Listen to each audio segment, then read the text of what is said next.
Okay. இப்ப நம்ம என்ன பார்க்க போறோம் அப்டின்னா, டைரக்ஷன் கோஎஃபிஷியன்ட்ஸ் ஆன சர்ஃபேஸ். ஒரு சர்ஃபேஸ்க்கு ஒரு டைரக்ஷன்னா என்ன அப்டின்னு சொல்லி பார்க்கணும். அத பார்த்துட்டு அப்புறம் வந்து நம்ம அடுத்தடுத்து போலாம். இப்ப நான் முன்னாடியே சொல்லியிருந்தேன். ஆ ஒரு கர்வு அப்டின்னு எடுக்கும்போது, அத வந்து அதாவது tangent, unit tangent, principal normal, binormal இது 3ம் ஒரு ட்ரையாட ஃபார்ம் பண்ணும். இது 3மே 3 டைரக்ஷன வந்து கரெக்ட்டா குடுக்கும் அப்டின்னு சொன்னோம். அதே இது சர்ஃபேஸ்ல ஒரு கர்வ் எடுத்தீங்க அப்டின்னா, சரிங்களா? அதுல R1, R2 அப்படின்னு 2 கண்டுபிடிப்போம். இந்த R1, R2ங்கிறது எதுல இருக்கும் அப்படின்னா, பிளேன்ல இருக்கும். சரிங்களா? இந்த R1, R2 எதுல இருக்கும் அப்படின்னா, இந்த R1, R2 வந்து பிளேன்ல இருக்கும். அப்படிதானே? நான் முன்னாடியே சொல்லியிருக்கேன்ல. டான்ஜென்ட் பிளேன்ல இருக்கும் இந்த R1, R2. இந்த Nங்கிறது என்னது? Surface normal. இது டான்ஜென்ட் பிளேனுக்கு நேர் ஆப்போசிட் டைரக்ஷன்ல இருக்கும். ஸோ இந்த R1, R2வுமே பெர்பெண்டிகுலரா இருக்கும். பெர்பெண்டிகுலர்ன்னு இல்ல. இத வச்சு நம்ம என்ன பண்ணலாம்னா, எல்லா டைரக்ஷனையும் பிரெடிக்ட் பண்ணலாம் அப்படின்னு சொன்னேன். ஞாபகம் இருக்கா? R1, R2 வச்சு எல்லா டைரக்ஷனையும் பிரெடிக்ட் பண்ணலாம். இது 2ம் டான்ஜென்ட் பிளேன்ல இருக்கும். சரிங்களா? அதுக்கப்புறம் அதாவது டான்ஜென்ட் பிளேன் இருக்கக்கூடிய எல்லா டைரக்ஷனையுமே இந்த 2 வச்சு நம்ம கண்டுபிடிச்சிடலாம் அப்படின்னு சொன்னேன். அப்ப அதுக்கு அடுத்து இருக்கிறது வந்து பார்த்தீங்கன்னா, இந்த ஹைட். இது வந்து சர்ஃபேஸ் நார்மல். ஸோ இந்த 3மே பார்த்தீங்கன்னா, ஆ லீனியர்லி இண்டிபெண்டன்ட் வெக்டார்ஸ். இத வச்சு ஒரு சர்ஃபேஸ்ல இருக்கக்கூடிய எல்லா டைரக்ஷனுமே நம்மளால கண்டுபிடிக்க முடியும். சரிங்களா?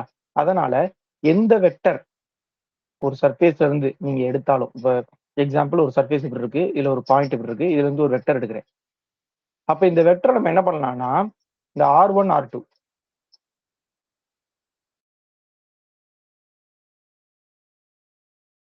நம்ம பொதுவா எழுதுறோம்ல. xi vector plus yj vector plus zk vector. iங்கிறது எது? X axis. ஒய்ங்கிறது என்னது? சாரி ஜேங்கிறது என்னது? Y axis. கேங்கிறது என்னது? Z axis. அப்ப அதுல 3 இத வச்சு நம்ம லீனியர் காம்பினேஷன் எழுதுறோம்ல.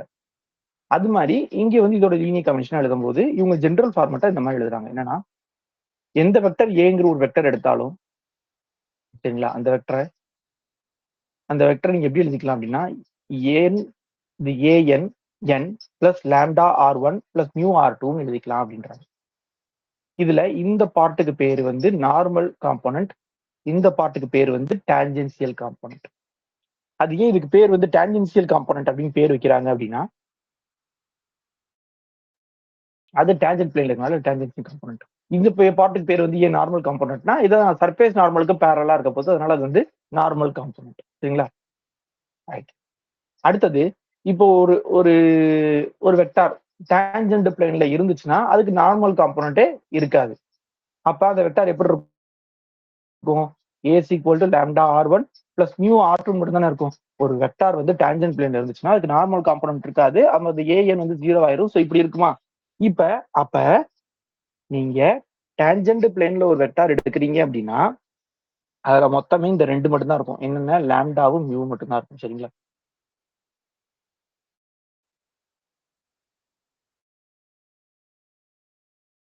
அதுல என்ன இருக்கும்னா, இந்த லாம்டாவும், மியூவும் மட்டும் தான் இருக்கும். ஸோ இதத்தான் நம்ம என்ன சொல்ல போறோம் அப்படின்னா, டைரக்ஷன் அப்படின்னு சொல்ல போறோம். சரிங்களா? அது கீழ பார்ப்போம். இப்ப இதுவரைக்கும் நான் சொன்னது எல்லாமே இதெல்லாம் இதுல இருந்திருக்கும்.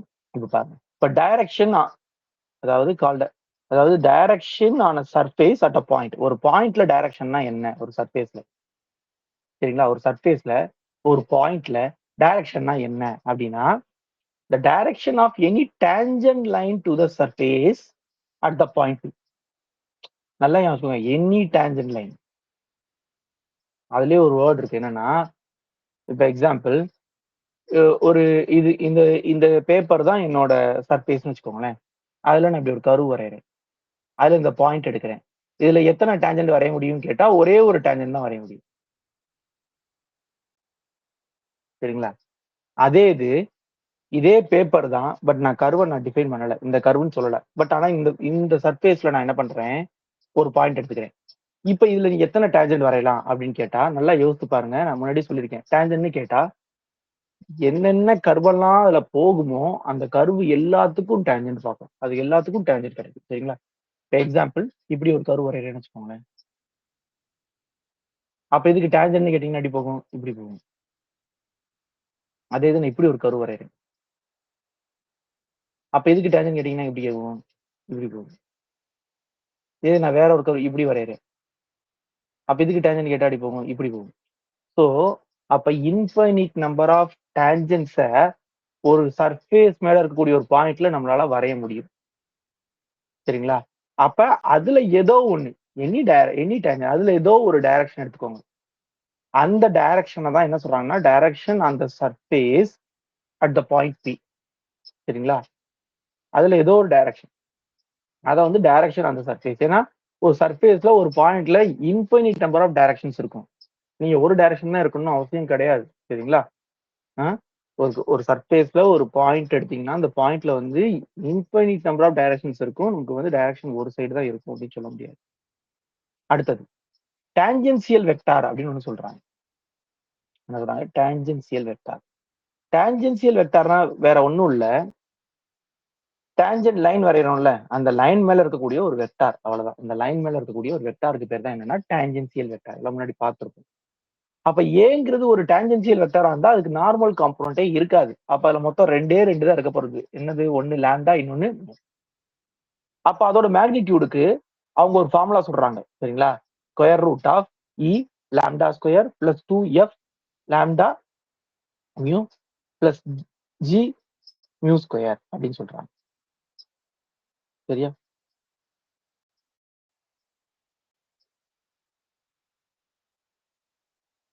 ஸோ அதோட மேக்னிட்யூடுக்கு ஒரு ஃபார்முலா குடுக்குறாங்க. இது 2, 3 இடத்துல பயன்படுத்துவோம். நல்லா ஞாபகம் வச்சுக்கோங்க. அடுத்து பார்க்க போறது டைரக்ஷன் இது கோஎஃபிஷியன்ட். Direction coefficient. இந்த டைரக்ஷன் கோஎஃபிஷியன்ட்டும் இதே கான்செப்ட் தான். டைரக்ஷன் கோஎஃபிஷியன்ட்ன்றத நம்ம எதுக்கு படிக்கிறோம் அப்படிங்கிறத தெரிஞ்சுக்கணும். சரிங்களா? இதுல என்ன போட்டிருக்காங்க பாருங்களேன். R called the direction coefficient of ஏ.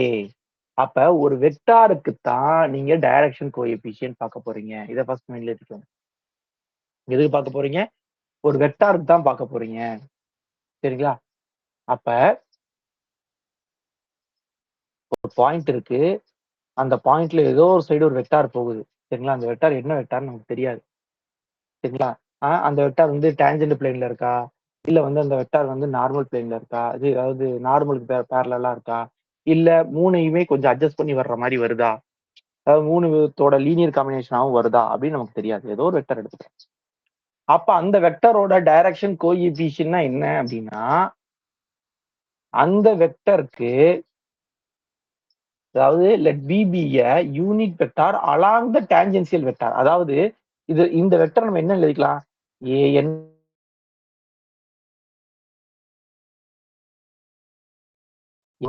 இந்த பார்ட்ட விட்டுருங்க. இந்த பார்ட் இல்லன்னா இந்த வெக்டார் என்ன ஆகும்? டான்ஜென்ட் பிளேன்ல போய் உட்காருமா? இப்ப சப்போஸ் இந்த வெக்டார் டான்ஜென்ட் பிளேன்ல இல்லன்னே வச்சுக்கோங்களேன். சரிங்களா? டான்ஜென்ட் பிளேன்ல இல்ல. வேற எங்கேயோ ஒரு மாரி சாஞ்சு நிக்குது. அப்ப இந்த பார்ட்ட எடுத்து விட்டா என்ன ஆகும்? அது டான்ஜென்ட் பிளேன்ல இருக்கக்கூடிய ஒரு வெக்டாரா மாறிடுமா? அந்த வெக்டார்ல அவங்க என்ன வெக்டார் எடுக்க சொல்றாங்கன்னா, முழுசா எடுக்காம யூனிட் வெக்டாரா எடுத்துக்கோங்க. யூனிட் வெக்டாரா எடுத்துக்கோங்க. அப்ப இது போயி இது மட்டும் நிக்கக்கூடிய வெக்டார் தான் இந்த வெக்டார யூனிட் வெக்டாரா மாத்த சொல்றாங்க. அப்ப யூனிட் வெக்டாரா மாத்தனா நம்ம என்ன பண்ணுவோம்? பொதுவா என்ன பண்ணுவோம்? இதோட மேக்னிட்யூடால டிவைட் பண்ணுவோம். அப்ப இதோட மேக்னிட்யூடால டிவைட் பண்ணா என்ன வரும்? Lambda by square root of lambda square plus mu square R1 plus mu by square root of lambda square plus mu square mu two. இப்ப இந்த வெக்டார் தான் பி வெக்டார். இப்ப இதுக்கு நீங்க மேக்னிட்யூட் பாத்தீங்கன்னு வச்சுக்கோங்களேன், கரெக்டா 1 வரும். அதே நேரத்துல இது என்னன்னா, இதுல நார்மல் காம்போனன்ட் இல்ல. அதனால இது எது மேல இருக்கு? டான்ஜென்ஷியல் வெக்டார் மேல தான் இருக்கு. சோ இப்ப இந்த பெரிய டேர்ம வந்து நான் எல்னு எடுத்துக்கிறேன். அப்ப நான் என்ன எடுத்துக்கிறேன்னா, L is equal to lambda by square root of lambda square plus mu ஸ்கொயர்னு எடுத்துக்கிறேன். எம்ங்கிறத நான் என்ன எடுத்துக்கிறேன் அப்படின்னா, mu by square root of lambda square plus mu square. So இப்ப இந்த எல் கமா எம் தான் என்னோட டைரக்ஷன் கோஎஃபிஷியன்ட். சரிங்களா? இந்த எல் கமா என் தான் அந்த வெக்டாரோட டைரக்ஷனல் கோஎஃபிஷியன்ட். அப்ப நல்லா நீங்க வந்து இமேஜின் பண்ணுங்க. நல்லா இமேஜின் பண்ணுங்க. என்ன அப்படின்னா, ஒரு பால் சரிங்களா? அந்த பால் மேல ஏதாவது ஒரு பாயிண்ட் எடுத்துக்கோங்க. அந்த பாயிண்ட்ல இருந்து ஒரு வெக்டார் வரைஞ்சுக்கோங்க. அந்த அந்த வெக்டார் வந்து அந்த பால் மேல இருக்கலாம், இல்ல வெளிய இருக்கலாம், எங்க வேணா இருக்கலாம். சரிங்களா? ஒரு வெக்டார வரைஞ்சுக்கோங்க. வரைஞ்சிட்டு அந்த வெக்டார்ல இருக்கக்கூடிய நார்மல் காம்போனன்ட் எடுத்தீங்கன்னா, அந்த வெக்டார் என்ன ஆகும்? அப்படியே ப்ரொஜெக்ட் ஆகும். எதுல போய் விழும் அந்த வெக்டார் அப்படியே ப்ரொஜெக்ட் ஆகி? டான்ஜென்ட் பிளேன்ல போய் விழும். அப்படி டேஞ்சன்ட் பிளேன்ல போய் அது விழும்போது என்ன ஆகும்னா ஒரு டேஞ்சன்ட் லைன் மேல உட்காரும், அப்போ ஒரு டேஞ்சன்சியல் வெக்டர் மேல உட்காரும். அப்ப அந்த வெக்டரை என்ன பண்றேன் அப்படின்னா நான் வந்து யூனிட்டுக்கு, அதாவது அதோட அதோட மாடுலஸ் வேல்யூ வந்து 1 வர்ற மாதிரி சுருக்கிக்கிறேன் அந்த வெக்டரை. அப்ப சுருக்கும் போது இந்த R1ஓட கோஎஃபிஷியன்ட் R2ஓட கோஎஃபிஷியன்ட் கொஞ்சம் சேஞ்ச் ஆகும். அப்படி சேஞ்ச் ஆனதுக்கு அப்புறம் இருக்கக்கூடிய அந்த வேல்யூ தான் என்னோட டைரக்ஷன் கோஎஃபிஷியன்ட் ஆஃப் வெக்டார். சரிங்களா? அடுத்தது the direction coefficient satisfies this relation அப்படின்றாங்க. இது ஒண்ணும் இல்ல, இப்பதான் சொன்ன டைரக்ஷன் கோஎஃபிஷியன்ட்றது வந்து யூனிட் வெக்டார். அப்ப யூனிட் வெக்டார்னா அதோட மாடுலஸ் என்ன வரணும்? 1 வரணுமா? சரிங்களா? அப்புறம் is equal to E LMன்னு போட்டோம். அப்ப L ஸ்கொயர் 2F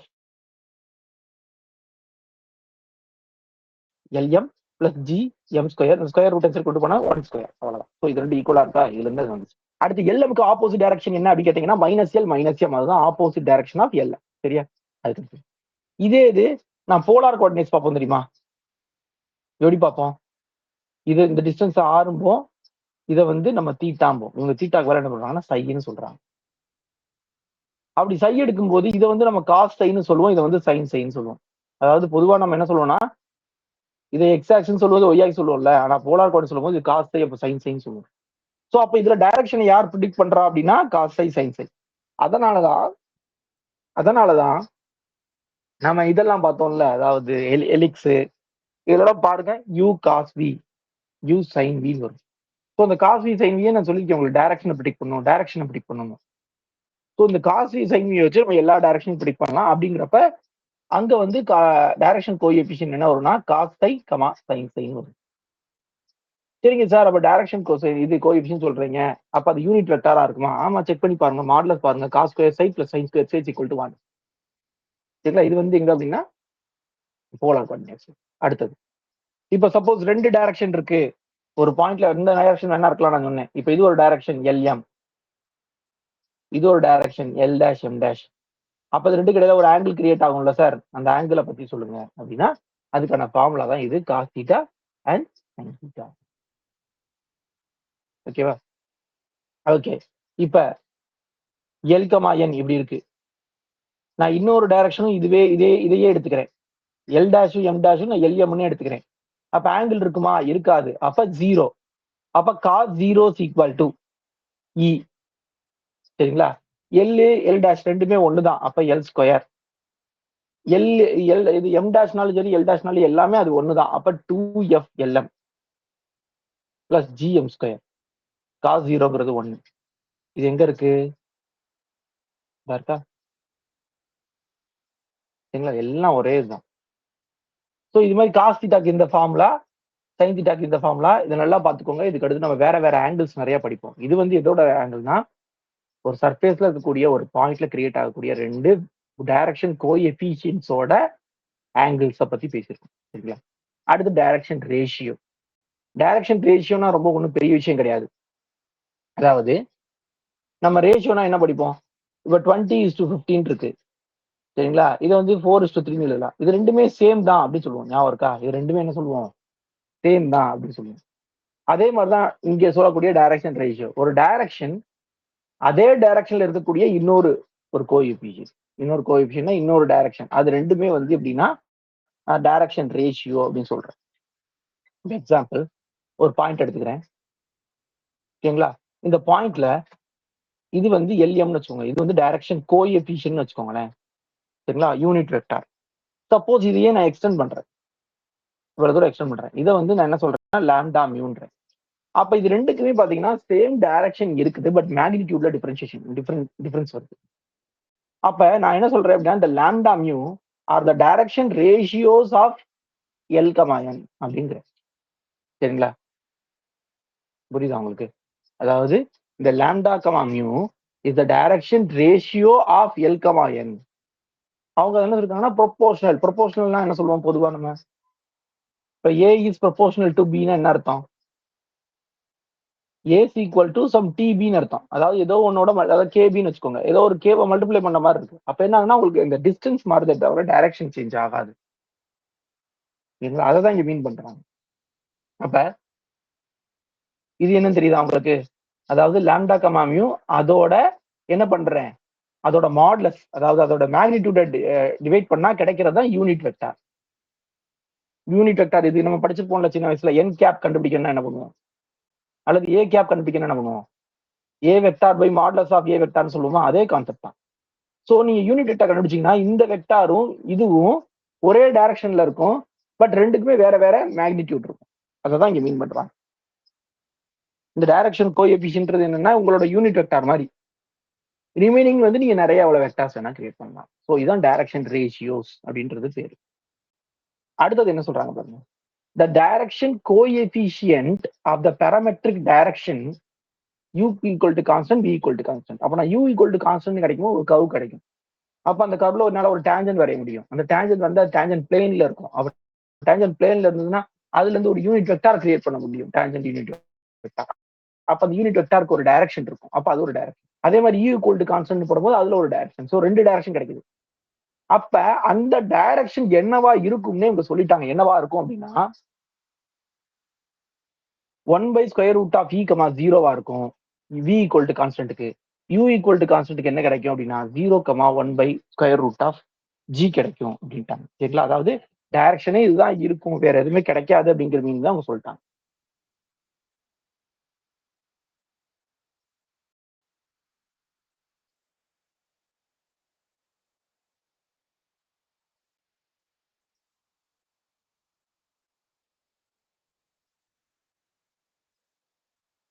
சரி.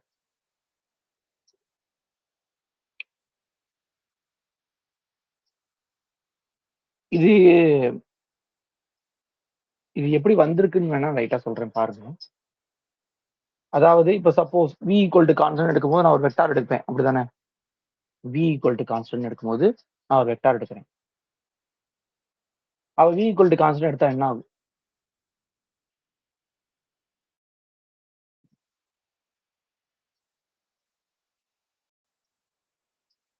இப்ப நான் v equal to கான்ஸ்டன்ட் எடுக்கிறேன். அப்ப நீங்க அதை வந்து டிஃபரன்ஷியேட் பண்ணும்போது ஆன்சர் என்னவாகும்? 0 ஆயிரும். கம்ப்ளீட்டா என்னவாயிரும்? 0 ஆயிரும். அப்ப v equal to கான்ஸ்டன்ட் எடுத்து நீங்க டிஃபரன்ஷியேட் பண்ணும்போது 0 ஆகும். அப்ப v equal to கான்ஸ்டன்ட் எடுத்து நீங்க இது பண்ணும்போது ஆட்டோமேட்டிக்கா என்ன ஆகும்னா 0 ஆகும். அப்ப அதுல R1 மட்டும் தான் மிச்சம் இருக்கும். அதுல என்ன இருக்கும்? R1 மட்டும் தான் இருக்கும். யோசிச்சு பாருங்க, கரெக்டா R1 மட்டும் இருக்கா? அது மட்டும் இருக்கு பாருங்க. அதே இது u equal to கான்ஸ்டன்ட் எடுங்க. u equal to கான்ஸ்டன்ட்னா அப்ப என்ன ஆகும் அப்படின்னா R2 வந்து 0 ஆயிரும். சார் R1 வந்து 0 ஆயிரும். அப்படித்தானே? இப்ப R1னா என்னது? u பொறுத்து வகைப்படுத்துதல். அப்ப u கான்ஸ்டன்டா இருக்கு, u பொறுத்து வகைப்படுத்தினா ஆன்சர் என்ன ஆகும்? 0 ஆயிரும். அப்ப இதுல என்ன மிச்சம் இருக்கும்னா R2 மட்டும் மிச்சம் இருக்கும். கரெக்டா பாருங்க, R2 மட்டும் மிச்சம் இருக்கும். புரிஞ்சுதா உங்களுக்கு? ரைட்டா? அடுத்தது, the angle between two tangential direction at a points in terms of the direction ratios. அப்ப பார்த்தது direction of two direction coefficients, சரிங்களா? ஆனா இப்ப பார்க்க போறது அது டைரக்ஷன் கோஎஃபிஷியன்ட் எனக்கு தெரியாது, டூ டான்ஜென்சியல் டைரக்ஷன். அப்ப டைரக்ஷன் கோஎஃபிஷியன்ட் இந்த இடத்துல இருக்கலாம், அப்படி இருக்கலாம். பட் அவங்க அதுக்கு ஆங்கிள் கேட்கல, இதுக்கு ஆங்கிள் கேட்கறாங்க. ரெண்டும் ஒண்ணுதான், ஆனா இதை வச்சு கேட்கறாங்க. அப்ப அதை வச்சு கேட்கும்போது இதான் ஃபார்முலா. சரிங்களா? இதுல வந்து இது வந்து லாம்டா கமா மியூன்னு வச்சுக்கோங்க, இதை வந்து லாம்டா டேஷ் கமா மியூ டேஷ்னு வச்சுக்கோங்க. ஓகேவா?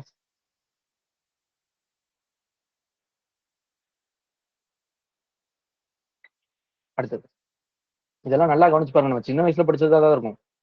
அந்த காஸ் தீட்டானா A vector cross B vector divide by modulus of A vector modulus of B வெக்டார்னு படிச்சிருப்போம்.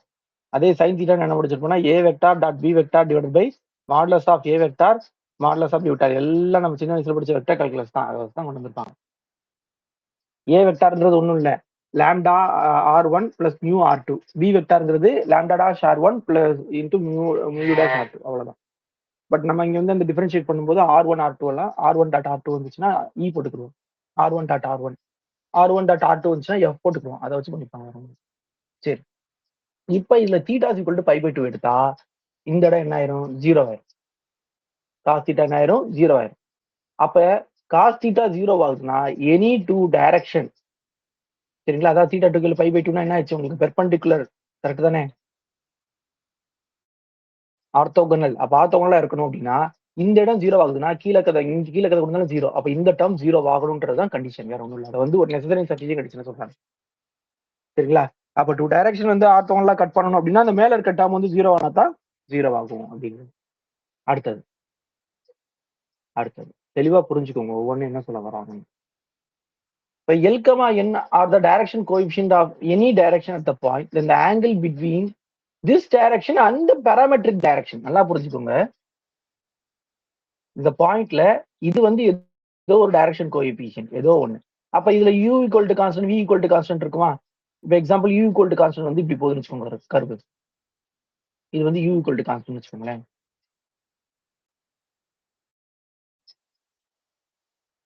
சப்போஸ் இது u ஈக்குவல் டு கான்ஸ்டன்ட் வச்சுக்கோங்க. அப்ப என்ன ஆகும்? இந்த சைடு டேஞ்சன்ட் போகும். அந்த டேஞ்சன்ட்ல யூனிட் வெக்டார் எடுக்கணும். சரிங்களா? அப்ப யூனிட் வெக்டார் எடுக்கும்போது இந்த ஆங்கிள தான் அவங்க சொல்றாங்க. சரிங்களா? இதே மாதிரி v ஈக்குவல் டு கான்ஸ்டன்ட் போட்டாலும் சரி. இந்த ஆங்கிள வச்சுக்கிட்டு அப்ப ஒரு டைரக்ஷன், இன்னொன்னு வந்து பாராமெட்ரிக் டைரக்ஷன். இது 2க்கும் இடையில இருக்கக்கூடிய ஆங்கிள் எப்படி இருக்கும்? அதுக்கான ஃபார்முலா என்ன? அப்ப இதுல இருக்கிறது வந்து v ஈக்குவல் டு கான்ஸ்டன்டா இருக்கும். ஏன்னா அப்படித்தானே படிக்கிறோம். 2வது இருக்கிறது u ஈக்குவல் டு கான்ஸ்டன்டா. சோ அதுக்கான ஃபார்முலா. சரிங்களா? அப்ப என்ன அர்த்தம்? சிம்பிள் தான். என்னது? இப்ப சப்போஸ் இத நான் v ஈக்குவல் டு கான்ஸ்டன்ட் எடுத்துக்கன்னு வச்சுக்கோங்களேன். இது என்ன எழுதுவீங்க? 1/√(e), 0 அப்படி எழுதுவோமா? அப்ப 2 டைரக்ஷன் இருக்கா? அப்ப எந்த ஃபார்முலா தூக்கி அப்ளை பண்ணுவீங்க? டைரக்ட்டா போய் இந்த ஃபார்முலா அப்ளை பண்ணா ஆன்சர் கிடைச்சிரும். ஏன்னா 2மே டைரக்ஷன் கோஎஃபிஷியன்ட்ஸ் தான். சரிங்களா? இந்த 1/√(e), 0ன்ற டைரக்ஷன் கோஎஃபிஷியன்ட் தான். L, Mங்கிறதும் டைரக்ஷன் கோஎஃபிஷியன்ட் தான். சோ அதே இது இப்ப 2வதுக்கு செக் பண்ண போறீங்க. அதாவது u equal to constant check பண்ண போறீங்கன்னா, ஒண்ண வந்து L, N எடுத்துக்கோங்க. L, Mன்னு எடுத்துக்கோங்க. இன்னொன்னு வந்து 0, 1/√Gன்னு வச்சுக்கோங்க. அப்ப இது 2யும் எடுத்து கொண்டு போய் இதுல போடுங்க. இதுல போடுங்க. cos θ2 கிடைக்கும். 2வதுல போடுங்க. sin θ2 கிடைக்கும். அதுதான் இங்க இருக்கு. எல்லாமே ஒண்ணுக்கு ஒண்ணு அப்படி வந்துட்டே இருக்கும். நல்லா தெளிவா பார்த்துக்கோங்க. சரியா? அடுத்தது. அடுத்தது என்ன சொல்ல வராங்க அப்படின்னா,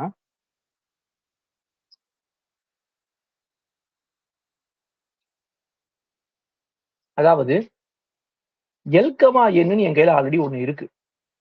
ஒரே டைரக்ஷன் கோஎஃபிஷியன்ட் இருக்கு. இதுக்கு பெர்பெண்டிகுலரா இருக்கக்கூடிய டைரக்ஷன் கோஎஃபிஷியன்ட் என்ன அப்படின்னு நான் கண்டுபிடிக்கணும். அதுக்கான ஃபார்முலா. புரியுதா? L, Nங்கிறது எனக்கு ஆல்ரெடி ஒரு டைரக்ஷன் கோஎஃபிஷியன்ட் இருக்கு. இப்ப அதுக்கு பெர்பெண்டிகுலரா இருக்கக்கூடிய டைரக்ஷன் கோஎஃபிஷியன்ட் என்ன வரும் அப்படின்னு கேட்கறாங்க அப்படின்னா, அதுக்கான ஃபார்முலா தான் இது. நல்லா கவனிச்சு பாருங்க. அவங்க கொடுத்துருக்க ஃபார்முலால இடது பக்கம் L டேஷ் இருக்கு. அதே மாதிரி அடுத்த ஃபார்முலால இடது பக்கம் M டேஷ் இருக்கு. அப்ப அவங்க எதை கண்டுபிடிக்கிறாங்கன்னா, L டேஷையும் M டேஷையும் கண்டுபிடிக்கிறாங்க. இன் டெர்ம்ஸ் ஆஃப் LMல கண்டுபிடிக்கிறாங்க. உங்களுக்கு புரிஞ்சிருக்கும்னு நினைக்கிறேன். ஒரு டைரக்ஷன் இருக்குது. அத வச்சு அது பெர்பெண்டிகுலரா இருக்கக்கூடிய டைரக்ஷனை கண்டுபிடிக்கிறதுக்கான பெர்பெண்டிகுலரா இருக்கக்கூடிய டைரக்ஷனோட டைரக்ஷன் கோஎஃபிஷியன்ட் கண்டுபிடிக்கிறதுக்கான ஃபார்முலா. ஓகேவா? அடுத்தது. இப்ப LM direction coefficient of tangential direction. சரிங்களா? அப்படி இருந்தா அதை இப்படி எழுதிக்கலாம் அப்படின்றாங்க. அத வந்து இப்படி எழுதிக்கலாம் அப்படின்றாங்க. இது என்ன அப்படின்னா, இது ஒரு முக்கியமானது. நிறைய இடங்கள்ல நம்ம திரும்ப திரும்ப யூஸ் பண்ணுவோம். தெளிவா பார்த்துக்கோங்க. இப்ப டான்ஜென்ட் வெக்டார்ன்றது என்னது? T. Tங்கிறது நம்ம என்ன சொல்லுவோம்? dr/ds. சரிங்களா? கரெக்ட் தானே? அப்ப R வந்து நான் S பொறுத்து பண்ணணும். ஆனா R என்ன இருக்கு? UVல இருக்கு. அப்ப என்ன பண்ணணும்? ∂r/∂u du/ds. கரெக்டா? Total derivative. அதே மாதிரி ∂r/∂v dv/ds. ஓகேவா? அதாவது Rல வந்து 2 இண்டிபெண்டன்ட் இருக்கு. அதனால நம்ம என்ன பண்றோம்? யூஸ் பண்றோம். யூ பாத்தீங்கன்னா டி மட்டும் தான் இருக்கு. நம்ம டீக்கு பதிலா எஸ் பொறுத்து பண்றோம். அதனால அதுல டி போடுறோம். சரிங்களா? ரைட். அப்ப இது என்னது? du/ds r1 dv/ds r2. இப்ப நான் முன்னாடி சொல்லியிருக்கேன். இந்த r1 r2 பக்கத்துல இருக்கிறது என்னது? டைரக்ஷன். இந்த r1 r2 பக்கத்துல இருக்கிறது என்னது? டைரக்ஷன். அப்ப அதுதான் என்ன சொல்றாங்கன்னா, இந்த du/ds தான் எல்லாம் கிடைக்கும். du/dv தான் என்ன கிடைக்கும்? எம்மா கிடைக்கும் அப்படின்றாங்க. சரிங்களா? du/ds தான் என்ன கிடைக்கும்? எம்மா எல்லா கிடைக்கும், டிவி பை டிஎஸ் தான் எம்மா கிடைக்கும் அப்படின்றாங்க. ஸோ இன்னொரு இதுவும் இருக்கு, இதுல நான் மென்ஷன் பண்ணல, அது புக்ல இருக்காதையும் நான் சொல்லிடுறேன். என்ன அப்படின்னா, ஓகே அப்ப எல்எம் அப்படின்னு கேட்டா அது வந்து டியூ பை டிஎஸ், இது டிவி பை டிஎஸ் சொல்லியாச்சு. அப்ப டியூ டிவி என்னது? ஏன்னா நிறைய இடங்கள்ல நம்ம யூஸ் பண்ணுவாங்க. டியூ டிவி யூஸ் பண்ணுவோம். அப்ப டியூ டிவிங்கிறது என்ன அப்படின்னா, direction ratio of L comma N. Direction ratio of L comma N. சரிங்களா? ஏன்னா அந்த பை டிஎஸ் இல்ல, அப்ப ஏதோ ஒண்ணு வச்சு ப்ராடக்ட் பண்ணிருக்கோம்னு அர்த்தம். இப்போ ப்ராடக்ட் பண்ணும்போது என்னவா மாறுது? ரேஷியோவா மாறுது. ஸோ இதெல்லாம் ஞாபகம் வச்சுக்கோங்க. ஓகேவா? அடுத்தது, if the equation of the curve on a surface is given by implicit form. அப்ப இதுக்கு முன்னாடி ஃபுல்லா கொடுத்தது எல்லாம் என்ன அப்படின்னா, நமக்கு பேராமெட்ரிக் ஃபார்ம் ஆர்ல கொடுத்ததுனால நம்ம R1 R2 வச்சு பேசிட்டு இருந்தோம். சரிங்களா? ஆனா அதே இம்ப்ளிசிட் ஃபார்ம்ல கொடுத்தா என்ன பண்ணுவீங்க? அப்ப டைரக்ஷன் நீங்க எப்படி கண்டுபிடிப்பீங்க? அப்ப என்ன சொல்றாங்க அப்படின்னா, -π/2, π1 ஆர் த டைரக்ஷன் ரேஷியோஸ். ஞாபகம் வச்சுக்கோங்க, டைரக்ஷன் கோஎஃபிஷியன்ட் கிடையாது, direction ratio of the curve of the tangent. சரிங்களா? Direction ratio of the tangent. ஏன்னா பொதுவாகவே நம்ம டைரக்ஷன் கோஎஃபிஷியன்ட்னாலே டேஞ்சன்ட் போய் டேஞ்சன்ட்ல இருந்தா வர்றோம். அப்ப முன்னாடி நமக்கு ஆர் இருந்துச்சு, அதனால R1 R2 கண்டுபிடிச்சு அதை வச்சு நம்ம டைரக்ஷன் ப்ரிடிக்ட் பண்ணிட்டே வந்தோம். ஆனா இப்ப இம்ப்ளிசிட் ஃபார்ம் கொடுத்துருக்கோம். அப்ப இம்ப்ளிசிட் ஃபார்ம் கொடுத்தா நம்ம எப்படி கண்டுபிடிக்கிறது அப்படிங்கிறப்ப இதை யூஸ் பண்றாங்க. ஸோ இது எப்படி வந்துச்சு? இது எப்படி வந்துச்சு அப்படின்னா, இப்போ phi of u comma v is equal to 0. சரிங்களா? அப்ப நான் என்ன பண்றேன்? இதை வந்து டிஃபரன்ஷியேட் பண்றேன். அப்ப எப்படி எழுதுவோம்? டோ பை பை டோ யூ இன்டு டியூ. அதாவது எந்த பை டிஎஸ்க்கு நான் போடல, நான் எஸ்ஆர் டிஆன்னு முடிவு பண்ணல. அது எஸ்ஆர் இருந்தா டிஎஸ் போட்டுக்கோங்க, இல்ல டிஆர் இருந்தா டிடி போட்டுக்கோங்க, அது ஒன்றும் இஷ்யூ இல்லை. பட் டோ பை பை டோ வி டிவி இஸ் ஈக்குவல் டு 0. ஓகேவா? இப்ப இதை வந்து பை 1 எழுதிக்கலாமா? இதை பை 2 எழுதிக்கலாமா? ஸோ இதை வந்து இப்ப என்ன பண்ணுங்கன்னா மாத்தி எழுதுங்க. பிரிச்சு எழுதும் போது கடைசி இப்படி வரும், du by dv is equal to -π2 by π1. இப்ப தெரியுதா? நான் டியூவும் டிவியும் தான் என்ன சொன்னேன்? டைரக்ஷன் ரேஷியோஸ் அப்படின்னு சொன்னேன். அது எதுக்கு ஈக்குவலா இருக்கு? -π2க்கும் -π1க்கும். அப்ப இந்த இடத்துல -π2, π1. புரிஞ்சுதா? ஸோ அப்ப எது கொடுத்தாலும் எந்த கர்வ் வேணா கொடுத்துட்டு போறாங்க அவங்க. டியூ டிவி தான் என்னது? Direction ratios. சரிங்களா? அதை நீங்க யூனிட் வெக்டாரா மாத்தினீங்கன்னா அதுல கிடைக்கக்கூடிய காம்பனன்ட்ஸ் தான் என்னன்னா டைரக்ஷன் கோஎஃபிஷியன்ட்ஸ்.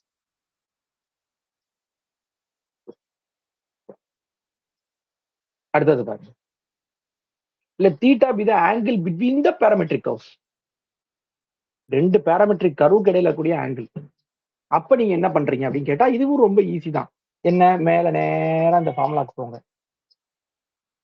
சரிங்களா? எல்லுக்கு பதிலா என்ன போடுவீங்க? எல் கமா எண்ணுக்கு பதிலா 1/√e, 0 போட்டுக்கோங்க. இன்னொன்னுல என்ன போடுவீங்க? எல் டேஷ் கமா எம் டேஷ்க்கு என்ன போடுவீங்க? 0, 1/√g போடுவீங்க. ஸோ அப்ப இந்த ஒரு ஃபார்முலா தெரிஞ்சாலே கிட்டத்தட்ட ஒரு 4, 5 இதை வந்து நம்ம ஈஸியா ஆன்சர் பண்ணிடலாம். போட்டா தீட்டா, அது காஸ் தீட்டா சைன் தீட்டா கிடைக்க போகுது. அதுதான் இங்க எழுதிட்டாங்க. சரிங்களா? எழுதிட்டாங்களா? இப்ப முன்னாடி பார்த்த ஒரு கொஸ்டின் இருக்கு, ஞாபகம் இருக்கா? let omega be the angle between the parametric curve, then tan omega is equal to h/f அப்படின்னு படிச்சிருக்கோம். ஞாபகம் இருக்கா? இப்ப அதை யூஸ் பண்ணி பாருங்க. sin theta divided by cos theta போடுங்க. இது ரெண்டும் கேன்சல் ஆகும். h/f கிடைச்சிருச்சா? கரெக்டா? கிடைச்சிருச்சா? ஸோ எல்லாத்தையும் கம்பேர் பண்ணி படிங்க, உங்களுக்கு பெட்டரா இருக்கும். அடுத்தது, when theta is equal to π/2 இருக்கும்போது cos thetaவோட வேல்யூ வந்து 0. அப்ப cos thetaவோட வேல்யூ 0 ஆகணும் அப்படின்னா இதை இன்சைட் கொண்டு போயிருவோம். f is equal to 0. இதை முன்னாடியே பார்த்துருப்போம். பேராமெட்ரிக் கர்வ்ஸ் வந்து எப்போ ஆர்த்தோகனல்னா f is equal to 0. சரிங்களா? அடுத்தது அடுத்தது ப்ராப்ளம்.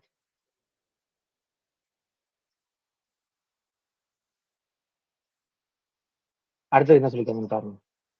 அதாவது ஒரு கோன் எடுத்துக்கிறேன், வெர்டெக்ஸ் வந்து ஆரிஜின், செமி வெர்டிகல் ஆங்கிள் தான் நான் போன கிளாஸ் சொல்லியிருப்பேன், ஆல்பா.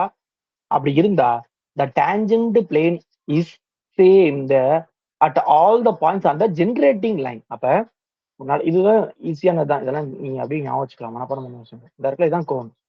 இப்போ ஜென்ரேட்டிங் லைன் இந்த லைன் தான். இது மாதிரி இருக்கக்கூடிய எல்லா லைனும், இந்த லைன்ல நீங்க எந்த பாயிண்ட் எடுத்தாலும் பிளேன் இப்படிதான் இருக்கும், ஒரே மாதிரி தானே இருக்கும். ஏன்னா டேஞ்சன்ட் ஒரே மாதிரி தானே இருக்கும். புரியுதா உங்களுக்கு?